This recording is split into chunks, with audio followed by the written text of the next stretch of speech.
Madam Chair, we are now live. All right, good evening, everybody. We are now going to call the Accessibility Advisory Committee for the evening of Wednesday, June the 17th, 2020 to order. Please note this meeting is being live streamed and held electronically on the internet.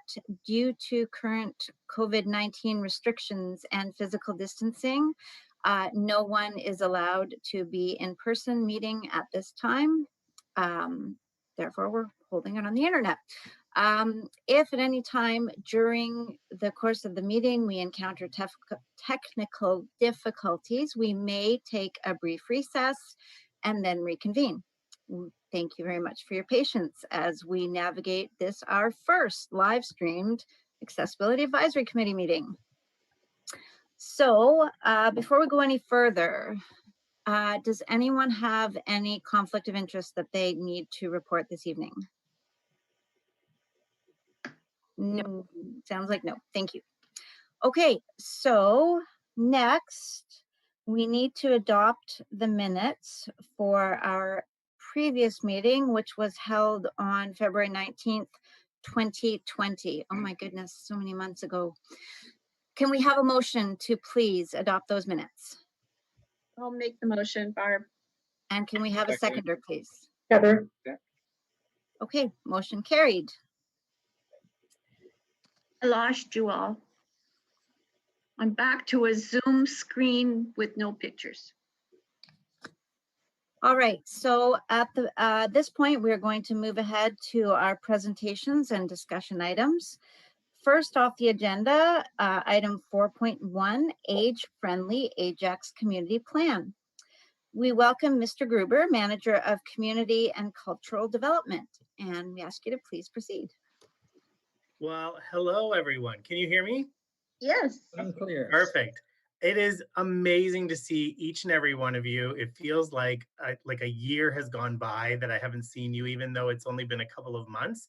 So I'm quite honored to be one of your guests at the first electronic meeting, although I have to say I'd rather it have been in person, but I'm glad to be here to present for you. So again, thank you to Sarah for inviting me to come. And I am here to present the Age-Friendly Ajax Community Plan, which we just brought to Council on June 8th. I did want to acknowledge a couple of key staff as well as community members who helped to make this plan what it is. So Jennifer Plashewski, I'm not sure if some of you know Jen, but she has been sort of the lead on this as Laura Ray, who I definitely know you do know. She went on maternity leave and Jennifer took over for her, and as well as the Age-Friendly Ajax Steering Committee, which these are community members. A couple of them are on your committee here. And we thank them all for all of the hard work that they have done to help put this plan together. And I wanted to thank you as well, because I know some of you had come out to some of the consultations that we had done. And that's really important that we hear the voices of Ajax. And as we get into the plan, you'll see that the plan really is a made in Ajax plan by the community, and I'm really, really quite proud of that, that we were able to do that.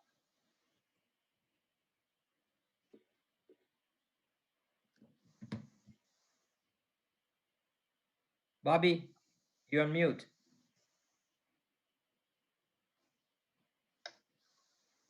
Bobby, you got muted. There you go. Sorry. All right. Oh, technology, it's my favorite thing. So when you're creating an age-friendly environment, it really does require a process that progressively improves the fit between people's needs and the environment in which they live. And so in order to do this, we need to coordinate a response across a number of stakeholders, sectors, and other levels of government. An age-friendly community is a place in which people want to grow older and one that fosters healthy and active living. It enables older adults to age safely in a place that is right for them, to be free from poverty, continue to develop themselves, and to contribute to their communities while retaining their autonomy and dignity. And because older adults and seniors know best what they need, they should really be at the center of any effort by local governments to create a more age-friendly community. Now, that being said, although age-friendly community planning tends to have a focus on the older adult and senior population, age-friendly planning is in fact all-encompassing and is meant to have a more holistic effect on the community. So I've included a quote by geriatrician Bernard Isaacs. So if you design for the young, you exclude the old. But if you design for the old, you include everyone. And this is really important that we need to think about because you're really creating a place that is accessible and available and inclusive for everyone.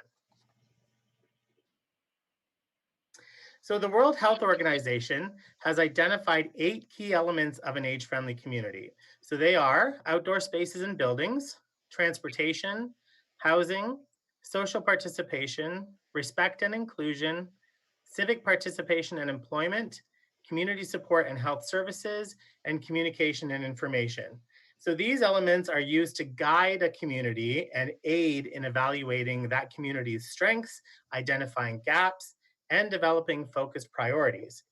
Now, for the purposes, though, for the Ajax plan, the steering committee looked at the elements of social participation and respect and social inclusion. And they, as a committee, decided that we were going to combine those 2 elements into one. And so that was its own working group when we looked at the steering committee's work. So there were 3 phases to the development of the plan. The first phase was the community engagement plan, which took place from April to September of last year. As you can see from this slide, there were 27 community conversations, which included the Age-Friendly Ajax conference, which was held last June. I know a few of you had attended that. And this was attended by approximately 100 participants, most of whom were representing various senior serving groups and organizations, but everyone was really engaged in facilitated discussion tables for the entire day, and it was excellent. It was really well done. There were also 9 focus groups, 3 open houses, and 14 pop-up events, which featured information booths at various events. There were surveys, comment cards, maps, and at all of those events.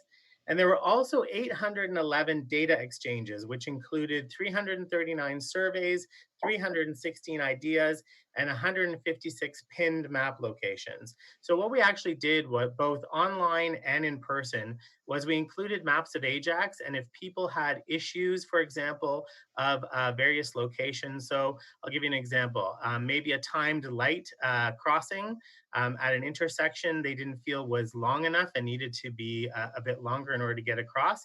They were able to actually pin that location with a marker or a mark on it.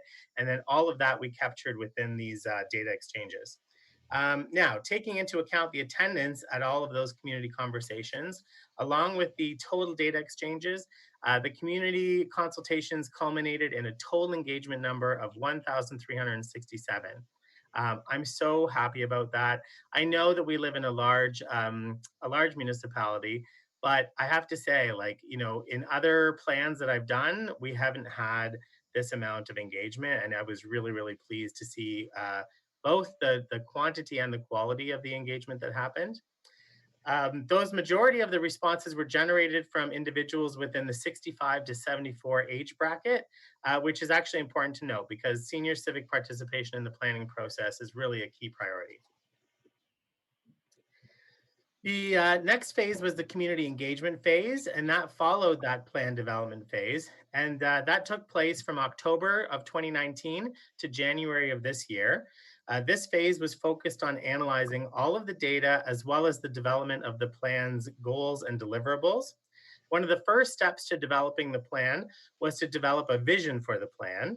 And we wanted the vision to work jointly with other plans such as the Ajax strategic plan. So the vision reads, Ajax is a vibrant, innovative, and connected community where all residents feel engaged, included, and respected, empowering all individuals to age well, live with purpose, and have opportunities to achieve their full potential. The committee thought that this included all of those keywords which we really wanted to get across when we were doing the plan. And so we're quite happy with the vision as it came out. The important input and feedback that we received from the community consultations were really paramount in creating a plan that was informed by and created by our community for our community. After reviewing and analyzing the data, the steering committee developed the age-friendly community plan, which includes 20 goals with 82 recommendations and deliverables. So through consultation with the steering committee's departmental staff leads, as well as with the senior management team, the deliverables have been organized into immediate, which is probably going to happen within the first 2 years, future, which can be initiated within 3 to 5 years, and then future deliverables, which are contingent on funding. Now, again, in the current situation that we're in with COVID-19, obviously, this has put a little bit of a wrench into everything that we're doing. And some of those items we may not be able to do based on funding, based on how we actually work together, how our work will move forward. So we do have to be a little bit flexible in terms of the timing, but for the purposes of the plan, we did try to designate some sort of timing for them. Excuse me. So I don't want to go through the entire plan. I will send the plan through Sarah, and she can send you all a PDF copy of the plan, so that you can go through and read the plan and see where we're at. But I did want to sort of highlight some of the areas that I thought were really important. So for outdoor spaces and buildings, the key for respondents was the importance of buildings and outdoor spaces as conduits for seniors to remain active and social. They also wanted to focus on providing age-friendly amenities through town facilities, the private sector, and through parks design. So things like accessible washrooms and shade structures and seating areas, as well as recreational opportunities. They also touched on the importance of snow removal and investigating additional lighting and accessible parking spaces in various areas.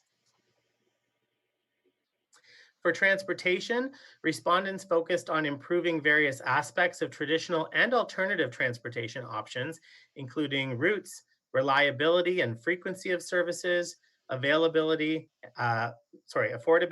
and accessibility.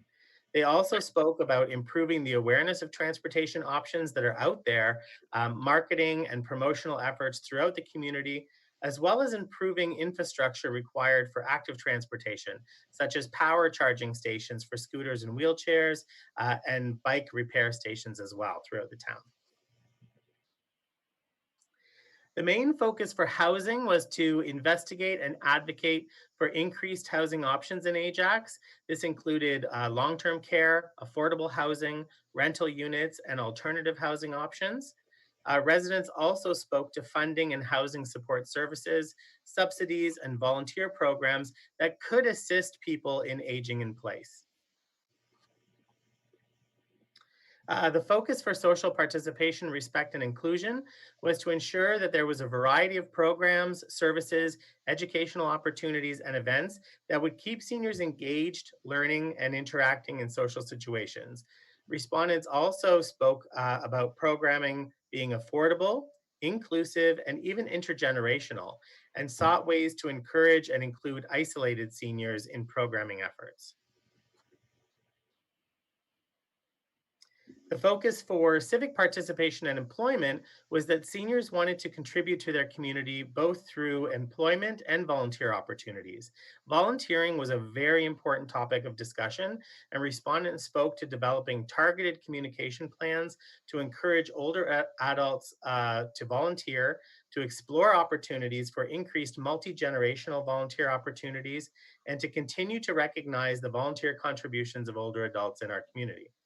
Respondents also spoke to developing awareness campaigns, training opportunities, and resource kits for businesses, which then provides opportunities for these seniors who still wish to work. For community health care, community support and health services, respondents were looking for advocacy to all levels of government for increased general practitioners, specialists, and home care supports, as well as long-term care beds and assisted living environments. They felt that this was paramount to improving access to health and social services in our community. There was also a focus on education, awareness, and communication of support services that already is available in our community, as well as exploring Seniors Helping Seniors programs to assist with navigating the healthcare system. And in terms of communication and information, if we've learned anything from this pandemic, it's that staying connected is vital. It's even more vital for seniors for a number of reasons. But with the rapid evolution of information and communication technologies, supports are essential to ensure people are engaged. The focus for this dimension was to provide different options for information dissemination to keep people informed, such as both online and print, information fairs, information kiosks, electronic signage, and information sessions.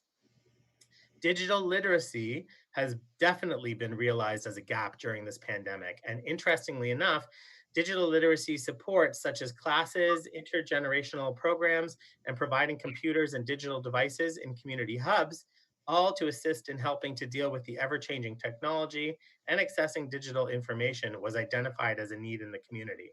And it's kind of sad that we realized too late that those types of things when it comes to digital literacy are out there, because I'm sure we could have provided some of those types of things before we got into this situation. So next steps in moving forward, the plan approval phase is in the final phase, or this is the final phase. As mentioned in the report that I brought to council, becoming an age-friendly community, though, and we have to realize this, it's not a formal designation. The town will be applying to become a member of the global network of age-friendly cities and communities, and this will give us membership in a coordinated global response of the age-friendly movement. Advantages include access to global information, support from global networks, recognition and visibility of Ajax's age-friendly initiatives, and opportunities for global collaboration. The steering committee also was planning a launch event in order to honor our commitment and celebrate becoming age-friendly. And we're hoping that we can still do this when it is safe to do so, given the current climate of the pandemic. And that, my friends, is my presentation. I'm happy to answer any questions. And as I mentioned before, I will send the full document plan to Sarah to disseminate out to the committee. It's really a great document. It showcases a lot of the stuff that I talked about, not just the background and the methodology, but then it also outlines the entire plan, all of the goals, the deliverables within all those age-friendly demographics or dimensions. So you can see all of that within that plan. And that's Wonderful. it. Thank you very much. You're welcome. Does anyone have any questions for Mr. Gruber this evening? Sarah will keep track of who's putting a hand up in what order, and then she is going to run questions. I mean, tell you when to ask your question next. Thank you, Madam Chair. Sarah speaking. I did see Mr. Smith's hand go up first. I just want to say I was very proud to be a part of the steering committee. It's from an accessibility standpoint, and there were so many people on the committee I couldn't believe it. But all dedicated people from different areas of the town. So and they listened, and they listened intently to the seniors and the accessibility needs of seniors as well. So I just want to say thank you, and so again, I'm very proud to be part of Ajax and a part of this committee. Thank you. Next, I saw Roseanne had her hand up. Oh, no, I think she was just adjusting. Sorry. I don't see anyone else, Madam Chair. Okay, perfect. Thank you so much, Mr. Gruber, for your wonderful plan tonight. It sounds like it's going to be a great initiative. Yes, and definitely the work is not done. In fact, the work is just starting. Yeah, so once staff are coming back into the building and coming back to regular life, as we hope it will be, we will be moving forward. Many of the initiatives that are within that 1 to 2 year timeline, just as a preference when you start to look at the plan, when you get the plan from Sarah. Many of those initiatives are already included sort of in work plans over the next couple of years based on what departmental work plans are. And so that's why we put them in that area. And then there are some that are outside of that 5-year forecast that we need to remember and think about when it comes to funding. So for example, there is an initiative in there about building a town-run senior center. That has not been identified yet, but this is something that came out loud and clear from all of the respondents that took place with us. And you know, I've talked to a number of seniors within the community that are members of all 4 clubs within Ajax, and some in Oshawa and some in Whitby, yet they still want the town to run a senior center because they feel it would be a bit more stable. They feel it would be a bit more controlled in terms of what that programming would be. And they are really looking to us for that direction. And so, but again, that's something that that our senior management team and our directors and council will need to think about as we move forward. And we know that that's like a very expensive project to do and can't happen within, you know, just instantaneously. And so while we're doing that, there are a bunch of other things that we can work on, and you'll see that in the plan. So, and if you have any questions afterwards when you're looking at the plan, please, you know, send an email through Sarah. Happy to answer those questions as best as I can, and we can move forward from there. Wonderful. Thank you very much. Thank you very much, and have a great evening, everybody. Thank you, Mr. Gruber. Good night. Bye. All right, so let's proceed to 4.2, which is open streets and outdoor eating initiatives. Sounds interesting. All right, I turn it over to Sarah.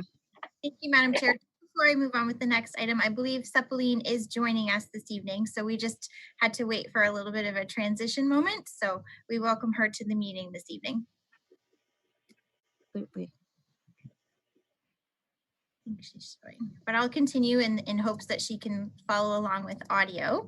And I have a lot of items on the agenda this evening. I hope not to spend too much time talking, as I am looking for feedback, but it has been a while since we've all been together. So hopefully these are informative updates for all of you. And the first of which, as Madam Chair mentioned, is in regards to temporary patio permits. So many of you might be aware that under the provincial emergency orders and the closing of the province, essentially, we're now slowly transitioning to different phases of reopening the province of Ontario. And the region of Durham has been given the green light as of Friday for certain sectors to start reopening, one of which is the restaurant sector. But there are certain provisions and requirements and parameters that are in place before things can carry out to a full open. So one of the things that the town has been working on in preparation for this reopening stage is the allowance of temporary patio permits for a lot of our restaurants, because as we're all aware, we can't go out to a restaurant to eat as we could have before the pandemic took place. So just wanted to bring you up to speed a little bit about what's been going on and some of the accessibility considerations that we've taken into within that process for approvals. So as of Friday, I mentioned this will be allowed in the region of Durham. There are still several sectors within Ontario that are not opening up. So it has been that phased approach depending on the directions from the Officer of Health, but restaurants will be open for outdoor eating only. This won't be an interior sit-down meal within the building itself. So looking at opportunities for patios, curbside eating, expansion of existing patios into parking lot areas, along with a long list of requirements for businesses to adhere to allow this to happen. Because we want to make sure the physical distancing is in place and a lot of other considerations we have put on the table for review when the applications come through the town to make sure that we're still incorporating that level of accessibility so that these places can be as inclusive outside as they once were inside. So just on the screen here beside us, I have a list of some of the factors and criteria that I've put forward as suggestions for things for staff to be cognizant of when we are reviewing the requests that come through. From my understanding, this is a temporary temporary patio permit for the duration of the pandemic, but further details will be coming out later this week. And within the application process, the town has provided sample layouts for the ideal situation and placement of outdoor furniture. So we are supporting our businesses to achieve these requirements from the province as best we can. But we also wanted to be mindful of accessibility through that process. So putting in some information regarding the need that any outdoor patios or curbside extensions of outdoor eating areas are not impeding any existing accessible parking spaces. We want to make sure that they still are maintained. Looking at paths of travel to make sure that we still have barrier-free access. If we are creating a greater footprint for a building, now we're in the exterior, being mindful is there's still that barrier-free curb ramp or curb depression, allowing people that path of travel. Washroom access. So where you won't be able to dine within the facility itself, my understanding is that there are still parameters in place to access the washroom or to make payment. So if there is an accessible washroom within the building, making sure that we're maintaining a barrier-free path from an outdoor eating area into the accessible washroom area within the facility. The seating itself. The province requires any outdoor seating areas have a minimum of 20% accessible seating. And that's not to say that it has to be in place at all times. For example, you could have a seating layout for a particular patio with movable seating, so that if you did have a larger group of individuals who all wanted to sit together with accessibility needs, they could maneuver and relocate certain areas and furniture within that patio area, but that there is access to at least 20% of the seating that could be made barrier-free. Being mindful of opportunities to have mobility device storage or placement so that we are maintaining that physical distancing between tables if we're not within the same household or our guests. Barricades and boundaries. Now that we are moving the footprint of a patio a little bit beyond what currently exists, how are we demarcating that from an adjacent sidewalk or a path of travel or a roadway or the parking lot? So being mindful of what accessibility factors would fall into considerations for boundaries. Shade. Now that we're moving outside and we're getting into the warmer weather, considerations for any patio umbrellas or umbrellas at the tables that would provide that shade for people who don't want the access to that direct heat and sunlight, and any of the other AODA requirements as indicated within the legislation.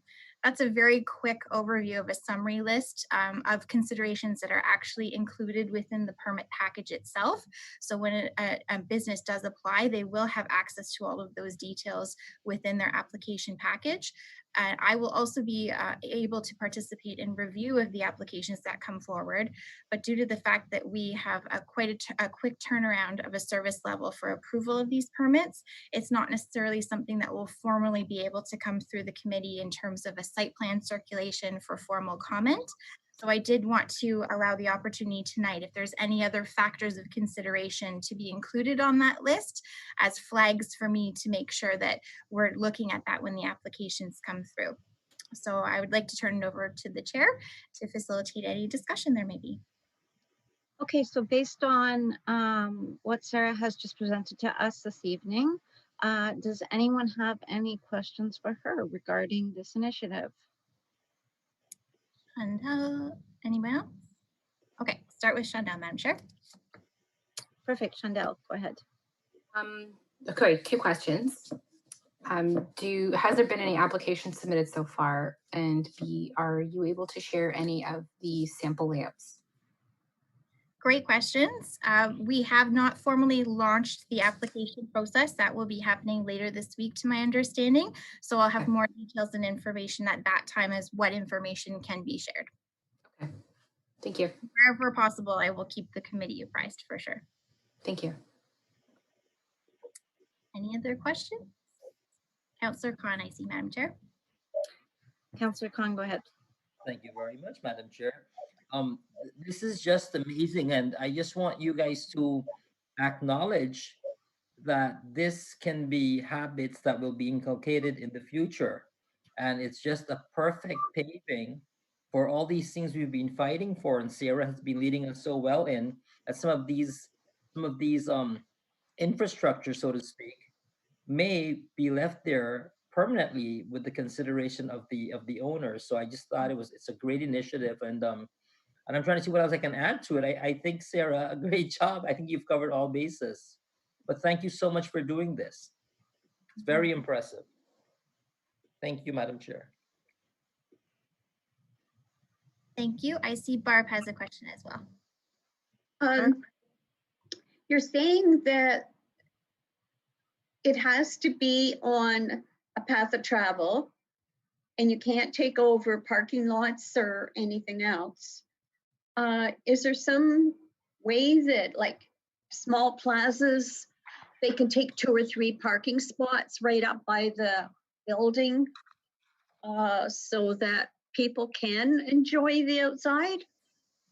I can't see it having too much of a restriction on that on some of the plazas that I do see that do have lots of room for setting up a little table area. Thank you. Through the chair, there are several different layout opportunities depending on if it's a parallel parking lay-by, if there is an existing adjacent sidewalk that has an extra width that they might be able to encroach upon, or whether or not we are looking at expansion into a parking lot area, being mindful that we might be impacting parking spaces, but that those accessible parking spaces are being left as is.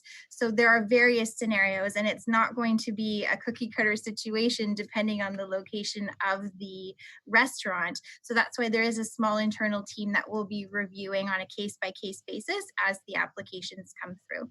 So it's not restricted that you couldn't have expansion into an existing parking lot.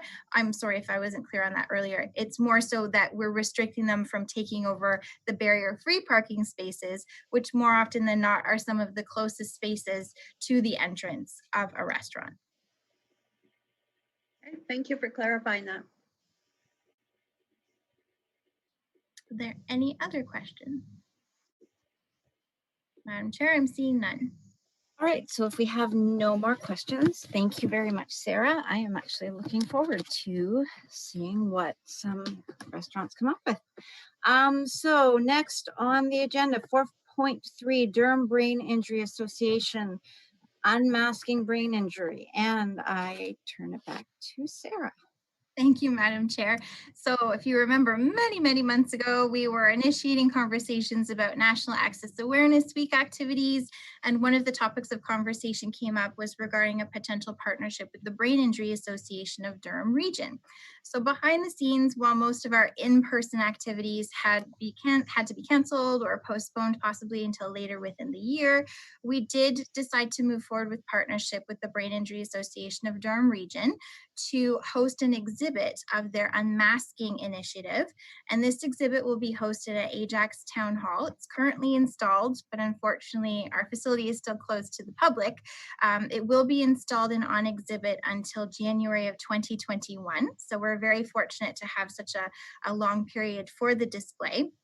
Essentially, it is an opportunity to showcase the work through clients of the Brain Injury Association who are living with brain injury and have opted to depict their story visually, creatively, artistically through creation of a mask, as well as an accompanying storyboard.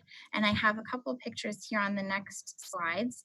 This is the exhibit poster that you'll see. So we took the approach of it's a really creative, it's colorful. There are 40 different masks that are on loan to us right now from the association, and they are displayed within the 2 Atrium Way display cases by the Ajax Town Hall Heritage Square entrance. So similar to where we come down to the River Plate room, just to the left there is where we have those display cases.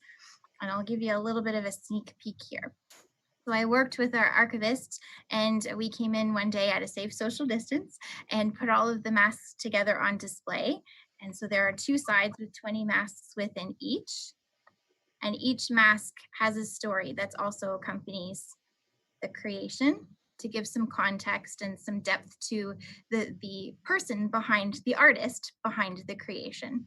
So I really look forward to the opportunity that once our social gathering count does increase and our facilities are opening more to the public, that we will be able to promote this event to the public. It has been announced through the Brain Injury Association that it is coming soon, so they're very excited to be working with us. We did have a reception scheduled for this month, as June is Brain Injury Awareness Month, which of course did get postponed. So we can hope that due to our physical distancing restrictions possibly being more limited in the future and expanded, that we will be able to host an artist's reception with members of council and staff in the committee and have to meet the people that have created these works of art. I'm happy to take any questions. Seeing none, Madam Chair. No questions? All right. Thank you, Sarah. Look forward to that exhibit opening. I'd like to go and see it. All right. 4.4 is our follow-up on the September 16, 2019 council referral, City of Sudbury Accessibility Advisory Panel Only Report Recommendations. And Sarah's going to speak to some things before we have a motion. Yes, thank you, Madam Chair. So if you recall, this is a refresher for you. Back in September, Council received an item of correspondence and it was deferred to the committee for a response. And we sort of took some time to evaluate how the committee wanted to approach a response in this nature. We decided that we were going to prepare a letter on behalf of the committee, and then the pandemic hit and we haven't met for quite a while. So a copy of the letter that was drafted based on feedback and input from committee members is included as page 45 within your agenda package this evening, and it speaks to the province's response to the David Onley report on the AODA and the public consultation that took place. So now we're at the next stage of our response to council, where we would be looking for, if the committee is amenable, to put forward a motion that we now direct this letter to council for consideration to see whether or not that would be forwarded on, or they would ask the committee to forward that on, or how they would like to approach such. So there is a draft motion on the screen, and it is purely draft wording. So it's up to the committee whether or not they want to use this or craft their own wording. But essentially, we're looking to have a mover say that we want the draft letter to be forwarded to council for consideration, and to seek direction sending the letter to the Ministry for Seniors and Accessibility. All right, so in regards to the motion, do we have anyone who will put forward the motion tonight? Right. Do we have a seconder? Okay, any questions? All right, all in favor? Aye. Motion carried. Thank you very much, Sarah. Hey, we're breezing through. Okay, 4.5 is that enabling accessibility fund updates. Ms. Moore. Thank you, Back Madam to you. Chair. So some more good news. You'll probably recall that last fall we worked with local youth ambassador Abira, former member of the Youth Engagement Advisory Committee, to put forward an application for funding under the Enabling Accessibility Fund Youth Ambassador branch of their funding stream.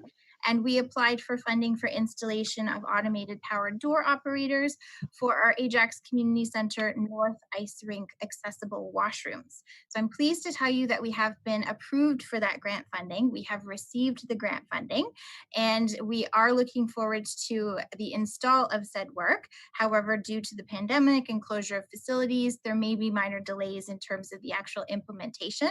But I did want to share the positive news with the committee that we have received the funding. The project will be moving forward before the end of this year, and we will look at some type of recognition with Abira, as she was the youth champion that brought this opportunity forward to the committee for consideration. So some good news. Wonderful. Okay, moving along. 4.6, which is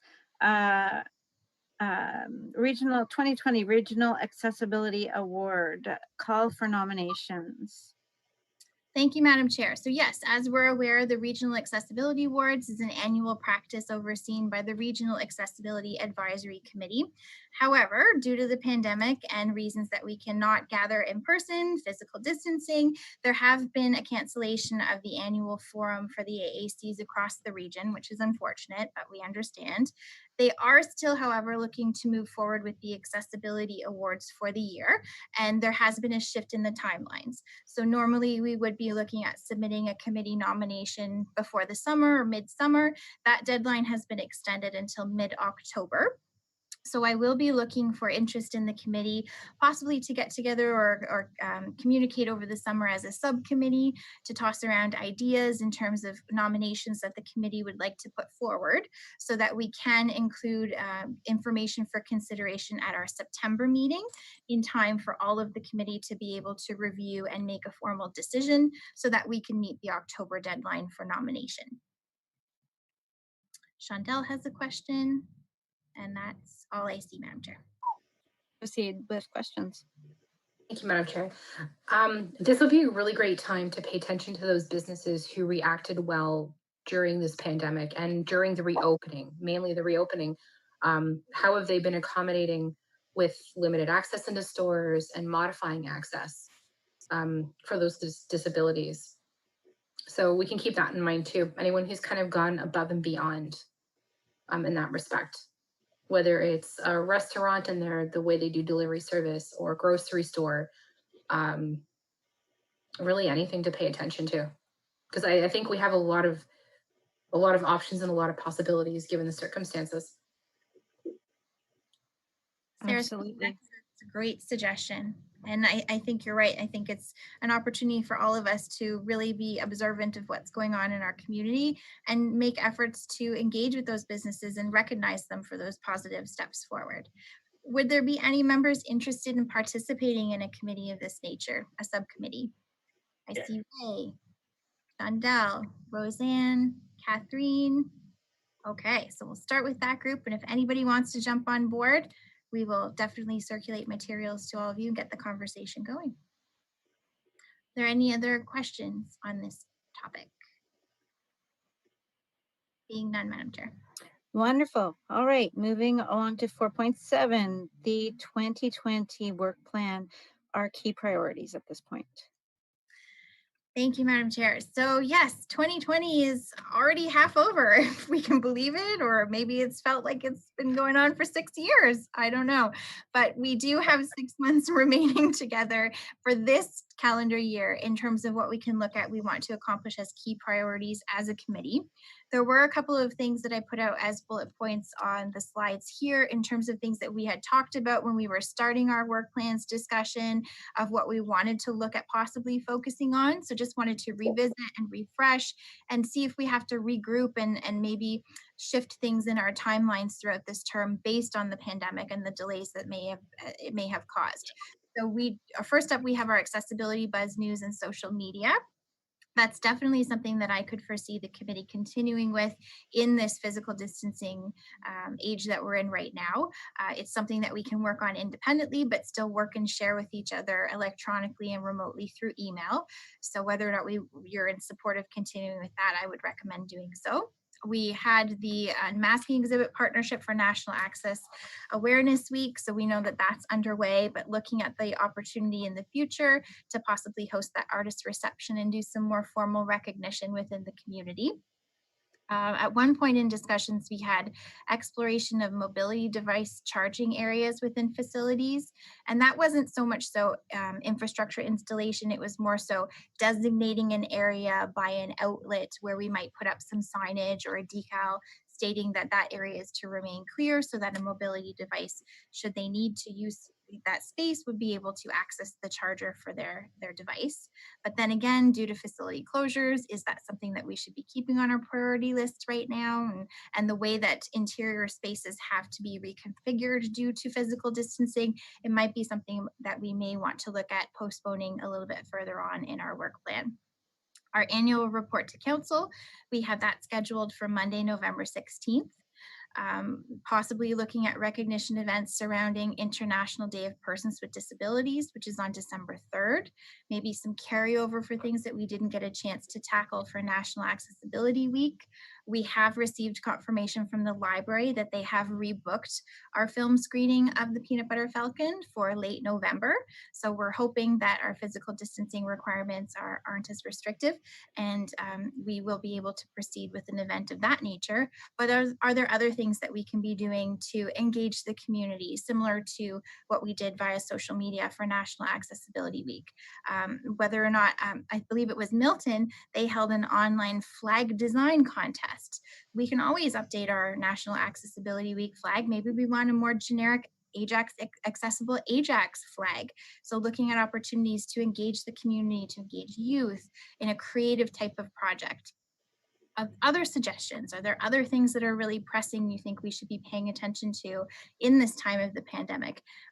An item coming up next on the agenda is discussing really what those gaps and barriers are to the different community services and elements of our community that have been affected by COVID. Is there something else we should be looking at from an accessibility perspective? So very curious to hear about your ideas.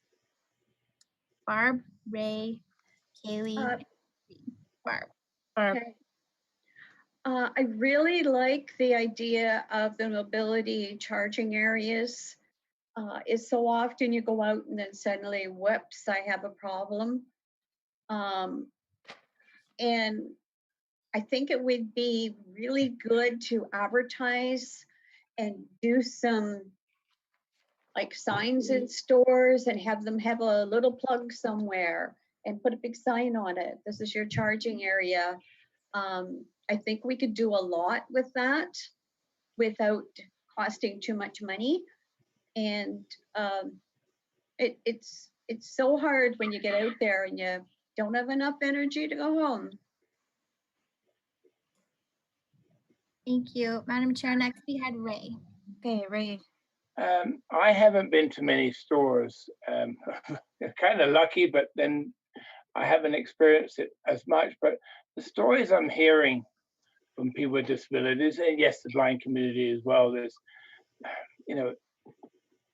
it's a makeshift project to get COVID-19 and, getting people social distancing. Great, I know that. But now it's going to be in place for a while. So I'm suggesting maybe a campaign on accessibility and etiquette on COVID-19 and in stores. Like I have to have a guide. Well, you can't have a guide. You're going to be 6 feet apart. And you hear so many arguments and disagreements about that. I was on a GO train yesterday going to Toronto. The ambassador said, "Yeah, I'll get you a guide for sighted guide app, wayfinding in Union Station, but you're going to stay 6 feet behind him." So no one is understanding all this stuff.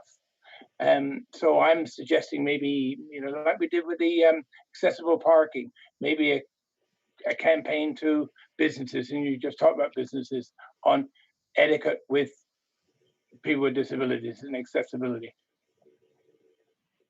Can I just make an addition to what Ray said? I have found that myself as a person with a visual impairment, I am all for the physical distancing. I have no desire to spread or catch COVID-19 either. However, for things like grocery shopping, only one person is allowed to grocery shop at a time. I can't grocery shop on my own unless I have someone with me. And I've tried to do it a couple of times and it hasn't always gone well. So I agree with Ray very much in perhaps thinking about a campaign and speaking to people in authority regarding the fact that there need to be some considerations, whether it be someone in your own household or a member of the family or a close friend, or just some kind of way to help, and not just for visual impairments, but all over the board, some kind of way to help establishments understand that there needs to be some give and take for certain circumstances. That's all I have to say. Okay. I think we were moving on to Kaylee next. Hey, hi. I was wondering with the social media that we're working on, since kids are out of school and parents like myself are looking for ideas to keep the kids occupied, if we might incorporate something for children like what accessibility means to kids, or like a coloring contest or a story contest to add to our existing social media project. They're all great ideas. I'm just jotting them down. All right, do we have anyone else who Yes, would like? we had Katherine, Madam Chair. All right, Katherine, go ahead. Yeah, I'm gonna go back to the mobility device charging areas. Now with being outside all the time, is it possible to get charging stations on the outside of buildings? Because now I get out on the trails and my battery's running low. I need somewhere to charge and I can't go in the building.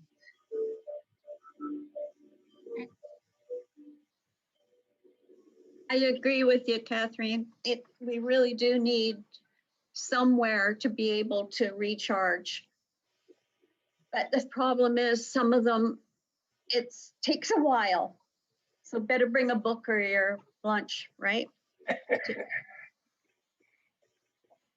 All right, do we have anyone else who would like to speak to this? Roseanne? Roseanne and Donna. Okay, Roseanne, go ahead.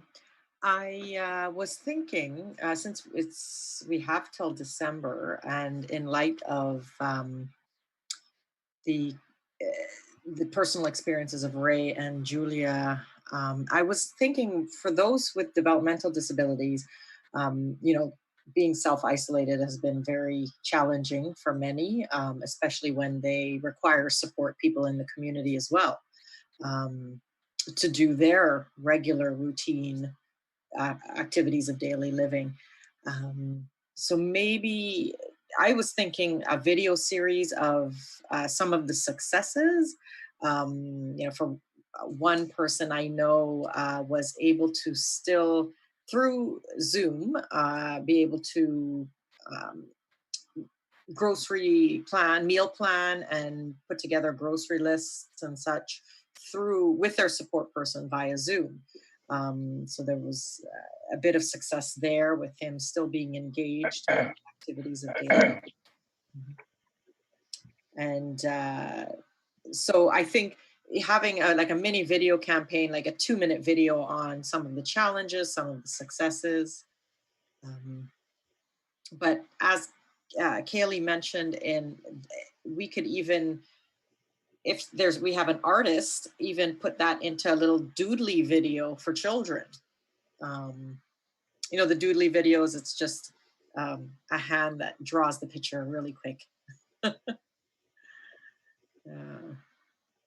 Okay, Donna.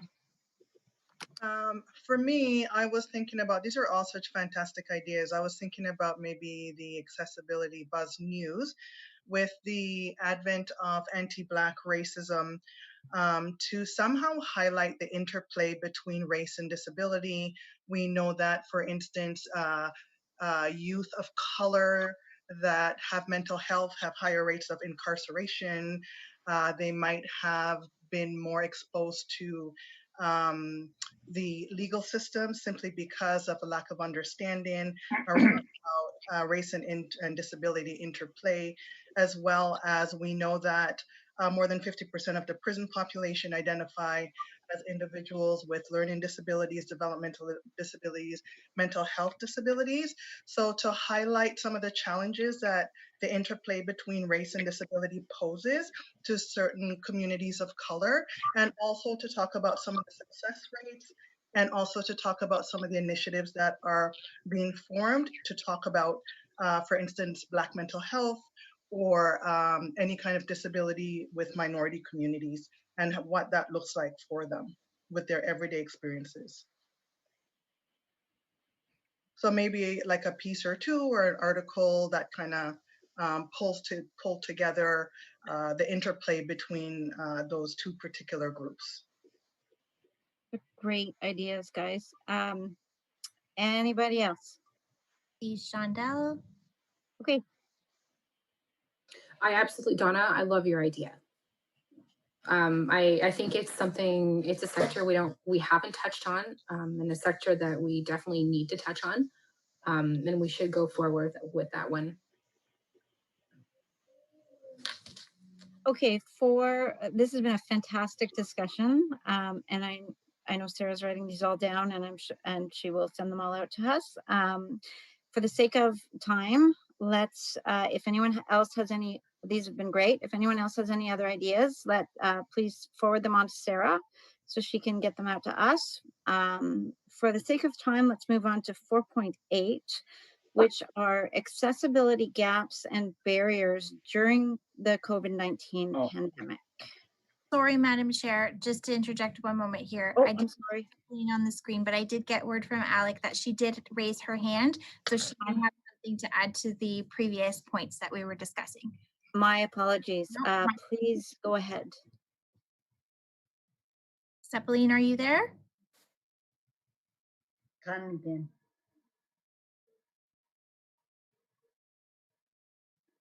Seppeline? She's on mute. Can you hear me? Oh, there we go. We can hear you now, Hello? Seppeline. Hello? Hello, go ahead. Okay. I think she's on mute again. Unmute She put yourself. herself back. There you go. Oh, she still looks like she's on mute. Seppeline, unmute yourself. We can't hear you.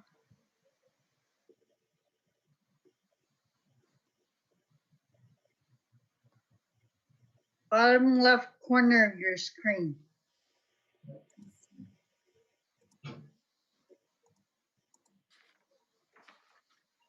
Alec, is there a way that you might be able to unmute Seppeline? Unfortunately, the user has to unmute themselves. Okay. Well, perhaps if she rejoins us a bit later, we can jot down any ideas that she has to share, Madam Chair. Great, wonderful. All right. Hello? Hey. There you Hello? go, Seppeline. Hello. Hello? Oh, Hi. You had some ideas to share with us. Maybe you're losing. Yeah, I'm here. I'm not sure what's happening here. I'm outside, so maybe I'm losing the signal or something. You're good now. Okay, can you hear me now? Yes. You were Wow, wanting I to can't share hear some anything. ideas regarding the work plan?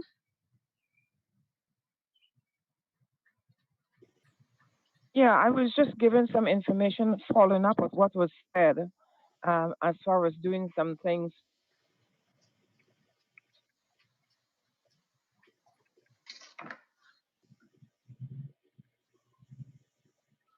Oh, I think we've lost. As far as what we have done, or what any member with ability issue, what have they done to make a little bit lighter for them? So one of the things was, what was the impact, and what innovative ways did you use to manage with COVID during this time? It's a great idea. And that's a great segue into our next topic of conversation, Seppeline.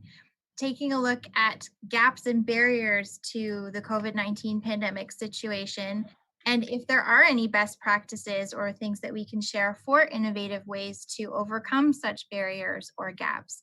This I placed on the agenda in conversation with Madam Chair, as it is a conversation that's happening amongst some of the other accessibility advisory committees throughout the region in terms of gathering feedback and personal experiences or observations throughout the shift in our community and society due to the pandemic, and to give the opportunity for members to share any feedback or areas of concern or lessons learned throughout what we're going through.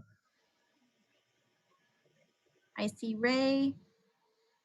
Okay. Ray. Okay, you ready? You're You're on. getting a bit of feedback too, Sarah. I don't know where it's coming from. I know the CNIB are working on an initiative, an advocacy initiative to the government about accessibility issues and COVID-19, which is great, which is great. But that's only one agency.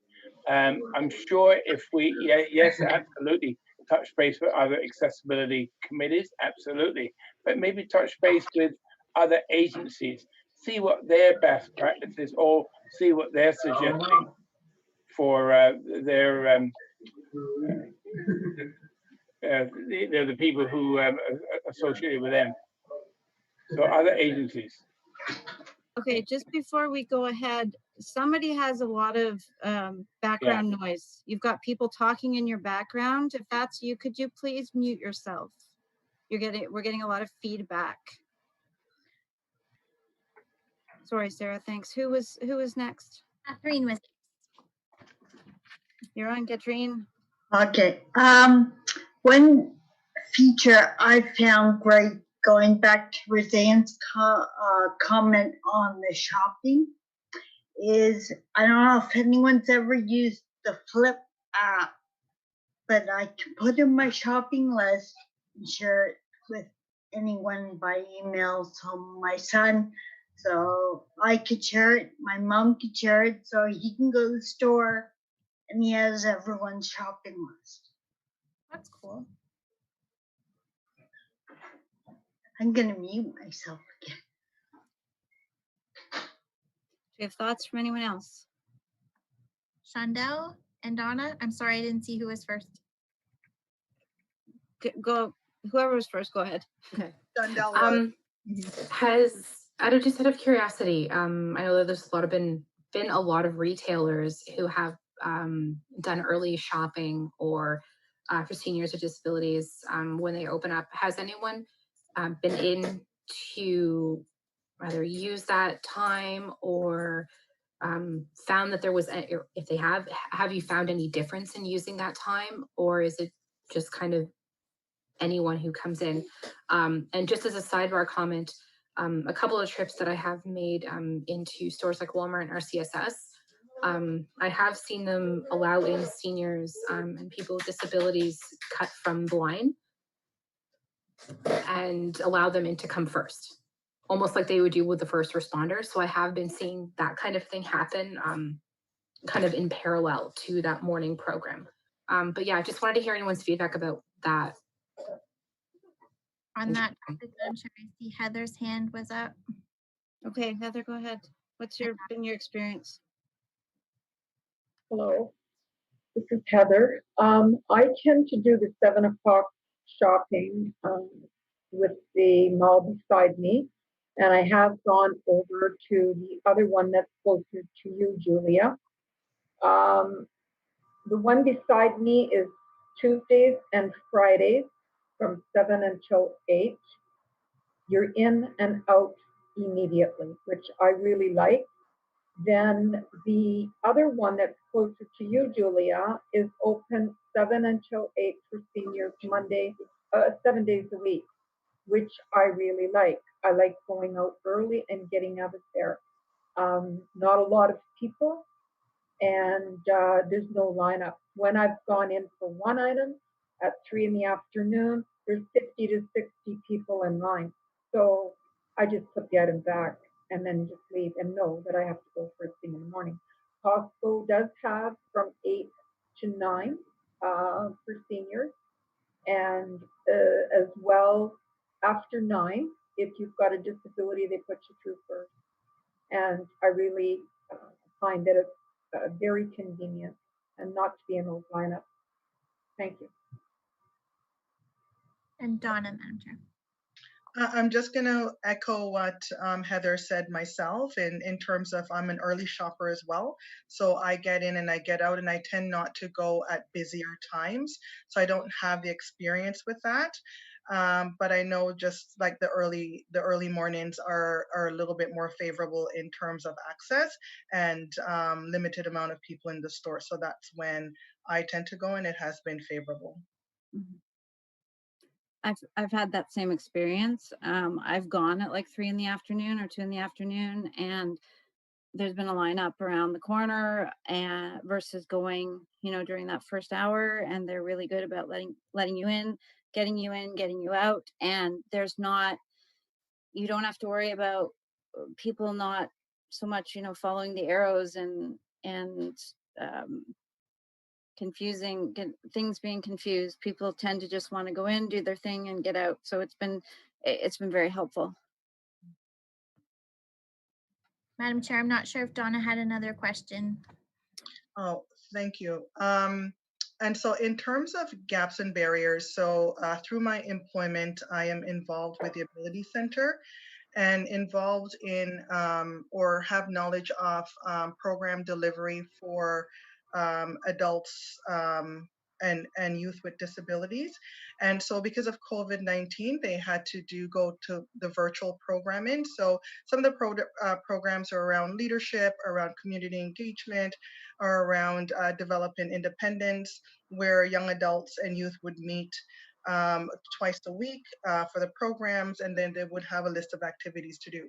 So because of COVID-19, they did go virtual online, but the participation rate, because of technology barriers, have forced the program into only half of those program participants that could actually still continue with being involved and engaged in the programming. So definitely, as Robert had said, just echoing that technology barrier, we all believe that we all have maybe a laptop or a computer or something at home that would create more accessibility to the wider world, but we don't.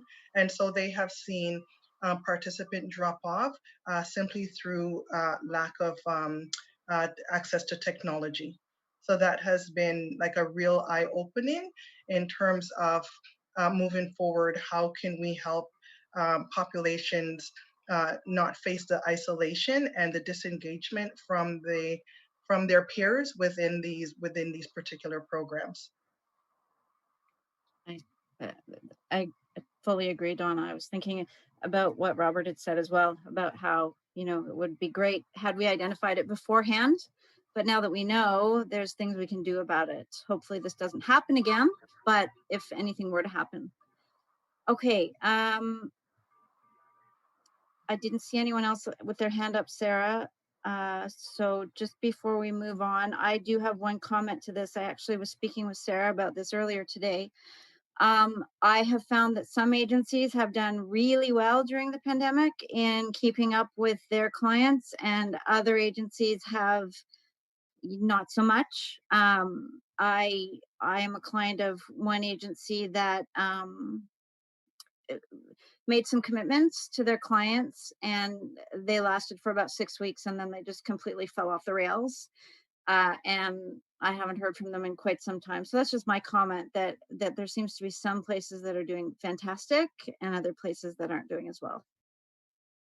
So Thank you, Madam Chair. And it's unfortunate that we have encountered those additional barriers on top of everything else that we are going through throughout a pandemic.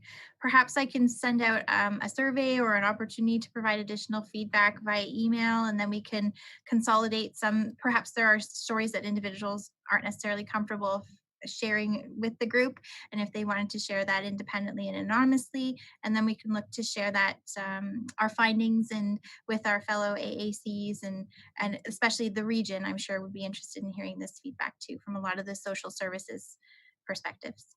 Perhaps even making it available to any social service agency that would like to have a copy even.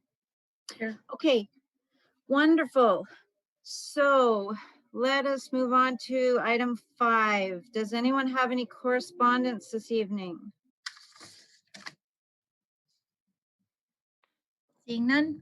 All right, being none, let's move on to 6. Council update from Councillor Khan. I know you had mentioned that you were going to speak to what Robert presented. Is there anything else you wanted to update from council this evening? No, it was great what he did, and they worked very hard. I want to commend him and director Tracy Vaughn and his team, like he commended. They've all done a really, really good job.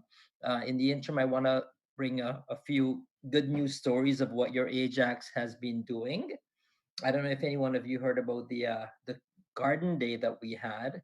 That Yeah, that Arndt's, not Arndt's, Plastic Glass, a local Ajax company that does flower pots. They wanted to create 500 small gardens, and they donated. So we opened up the Oddly Recreation Center's parking lot. We did a drive through, and up to 500 residents were allowed to drive through and grab a beautiful flower pot. But what he wanted to do, he contacted Arns Topsoil, another local business, to purchase the topsoil from them.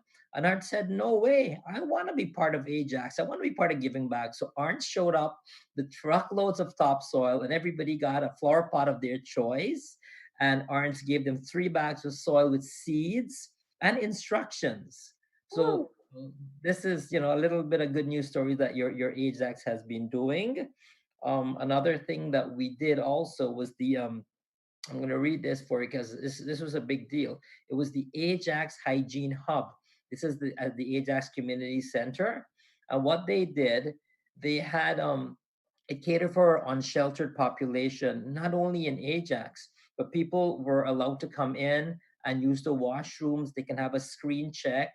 They can use the showers, and you can get whatever information that they had. That you we had a full team in there to guide them and show them, and then you even got like a package of food, of really nice food to go home with. So it was something we were offering to the community, and we were looking for donations from our community. It was overwhelming. One day I went to see what they had. I thought I was in Walmart with the amount of food and shavers and soap and hygiene stuff. It was a very, very beautiful um, initiative that went through. And that's number two. The other thing, I hope you guys had an opportunity to see when town staff lit up the Ajax Town Hall in red in support of our first responders, and our mayor and council initiated a lot of drive-throughs and drive-bys and supported the hospital and supported all the healthcare workers as well. So those are a few things that we did. Another I'll give you one more. The last thing that I'm really proud of what we did at the Ajax Community Center again. I'm going to read this. This morning, our Oddly Rec Center transformed into the Community Care Durham. It's called Community Care Durham Community Food Box Program. They created boxes. It was sold for $30. It was worth between $80 to $100 of high quality foods, and they were delivered by volunteers to support vulnerable residents.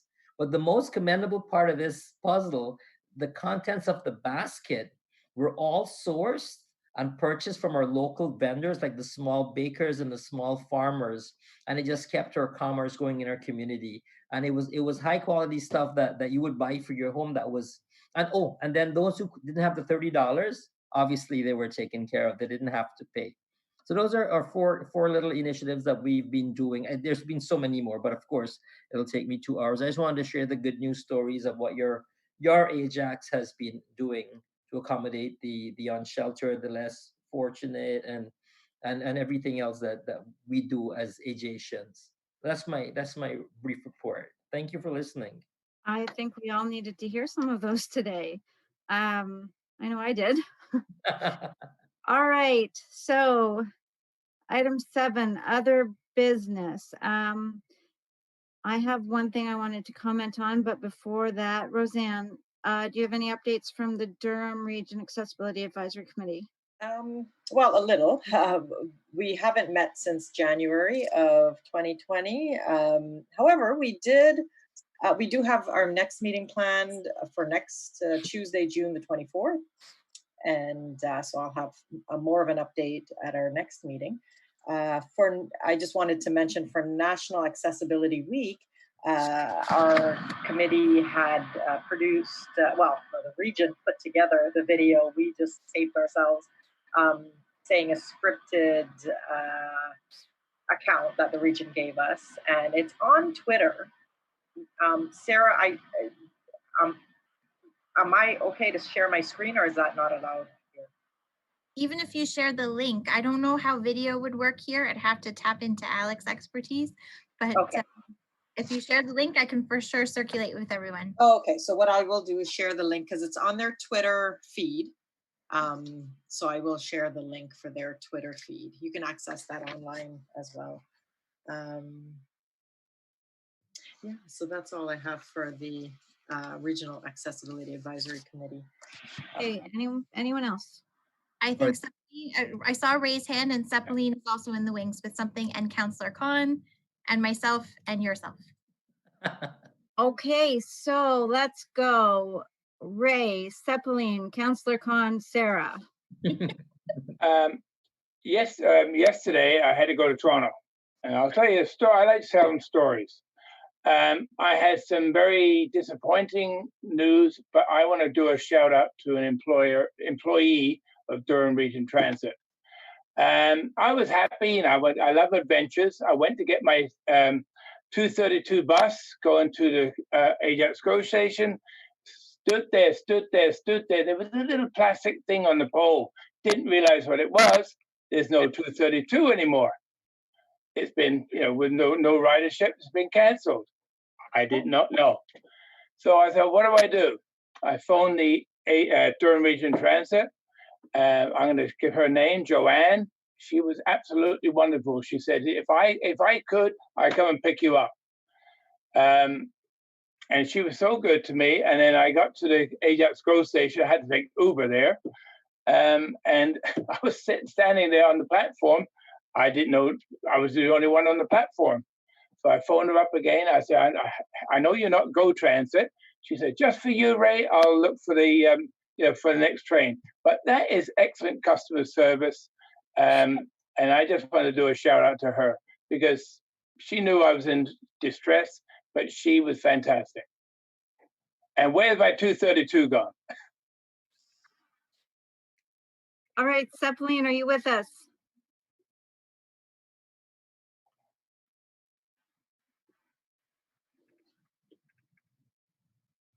Seppaline, can anyone see if she's muted? No, it looks like not. Okay. All right. Hopefully Seppaline can connect with Sarah or Sarah, you can connect with Seppaline. Oh, we hear her now. Oh, okay, there you are. Perfect.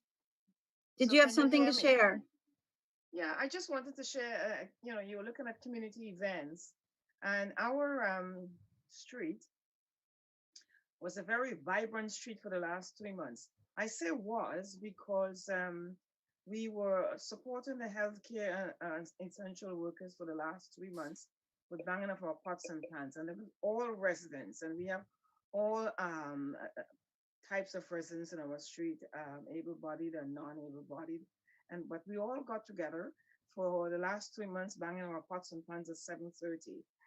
We also had 3 street events where we had different themes. So the first theme, I think we just had the street event. And then the second theme was all blue balloons, blue decorations in your front yard. And then the last theme was last week, which was our 3 months anniversary. And we did a Hawaiian theme. And everyone got dressed up in Hawaiian, and everybody was supposed to have their meals at the front porch or the front and the driveway. So all the driveways were decorated Hawaiian style. And we had Rogers covered it. So there is a link. I know Sarah has the link. There is a link with the event. So Sarah, I suppose you can share it, or I can send it. I certainly can. Yeah. It's just really to see what we were about and what we were doing for the community.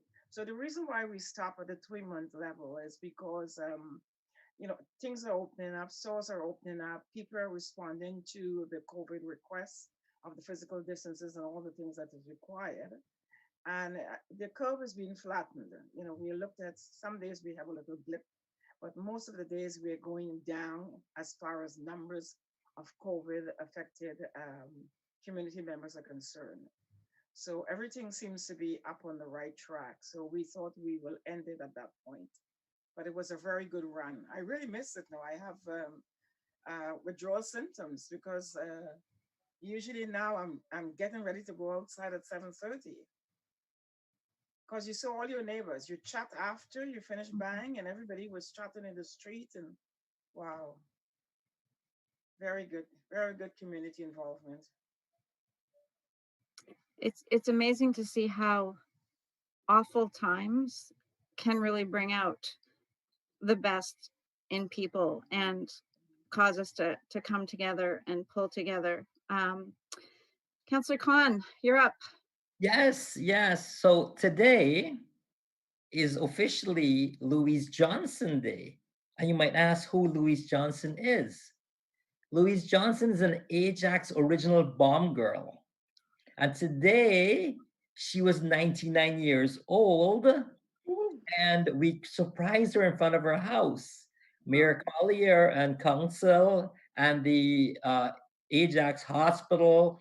We had our own our local celebrity Glenn Healy from the Toronto Maple Leafs. He played the pipes for her. So her family brought her out in the lawns and we all sang happy birthday.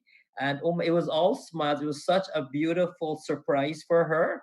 And Mayor Collier proclaimed today, June 17th, as Bomb Girl, Louise Johnson Day. And today is her 99th birthday. And what a beautiful, beautiful woman she is.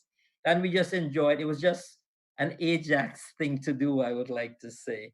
So remember, June 17th is our bomb girl, original bomber. She said that house, she moved and she was employed by DIL in 1942. And she moved to that house in 1943. And the house, and that's her home. She said this house is part of me. Well, you think?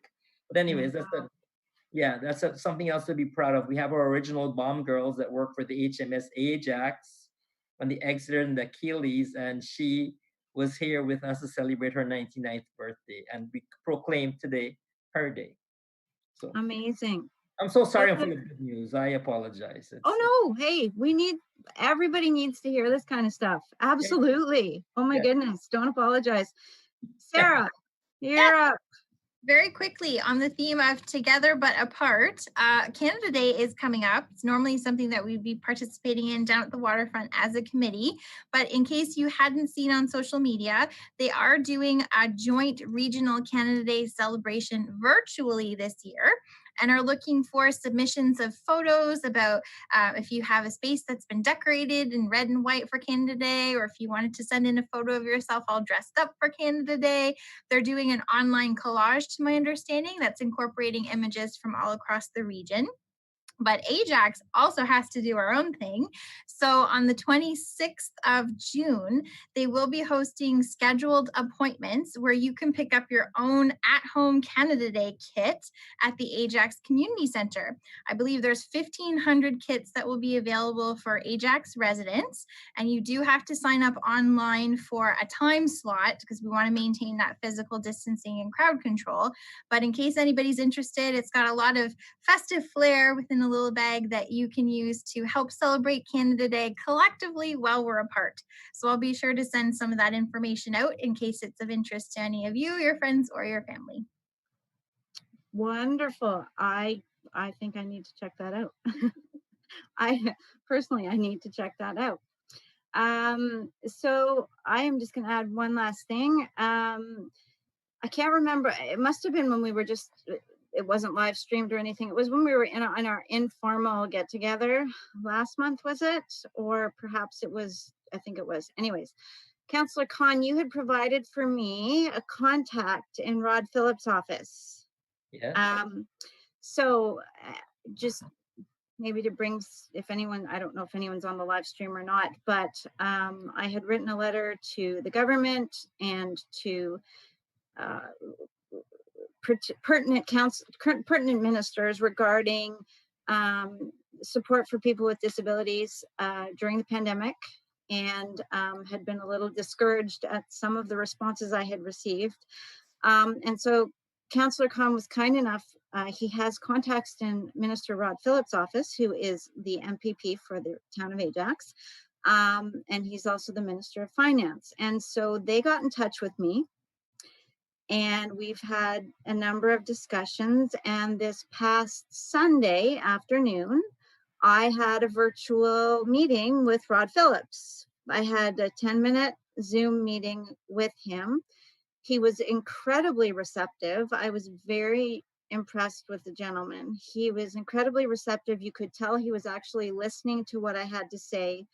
And we had some really good discussions, and And I was overall, I guess this is something he's doing since the pandemic, every Sunday or something like that. He's doing virtual meetings with constituents who have things they need to speak with him about.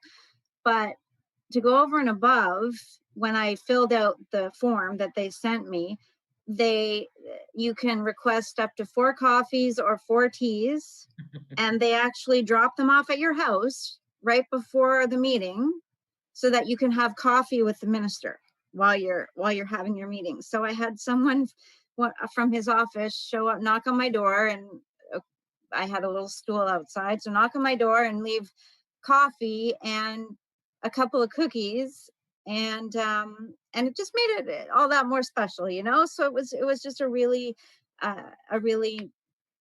kind of over and above thing to do, and he was, like I said, very receptive. So who knows where that'll go. There you go. All right, Madam Chair, I think Seppaline just had something else she wanted to add. Thank you, Sarah. Seppaline, go ahead. Mute Seppaline. There you go. Oh, again. She starts to speak. There you go. Can you hear me, Sarah? Yep, you're good. Oh, okay. Yeah, just what Julia said, I met him also on Sunday. I had a 10-minute slot with him on Sunday to discuss issues around in the community, around COVID and different issues. So same thing with the teas and things like that, very good. You know, I see him very frequently anyway, but it was very good to have that sort of one-on-one discussion without, you know, a whole bunch of nurses around me, just me and him alone, sort of talking on the Zoom. So that was really great to do that on Sunday, really great. Just end what Julia said. Do I see a hand up from Councillor Khan? Yes, no, just to reiterate, I just want to confirm, I thought it's just me, but when you're speaking to Minister Phillips, you think that you're the only person in the world that's important. Yes. Isn't that true? You get his undivided attention. He makes you feel so special. Absolutely. By the way, he dragged me into politics. You know that, right? Yeah. So, yeah. But he coached me throughout all this stuff, and he's been a dear friend of mine and very receptive and supportive of his community. Right. So no, thank you for noticing that. And I'm glad he helped you. I'm really pleased. We'll see what happens, you know. I don't know if anything further will come, but at the very least, I felt very heard. Yes. And like he intended to at least look into things. So that was good to know. I did promise you a direct meeting with the minister, and Sarah would be there to witness that. I sent that email. I said, if you want, I'll get you a meeting with the minister. So. And you did. So there you go. And Seppaline. Well, yes. just giving him more accolades.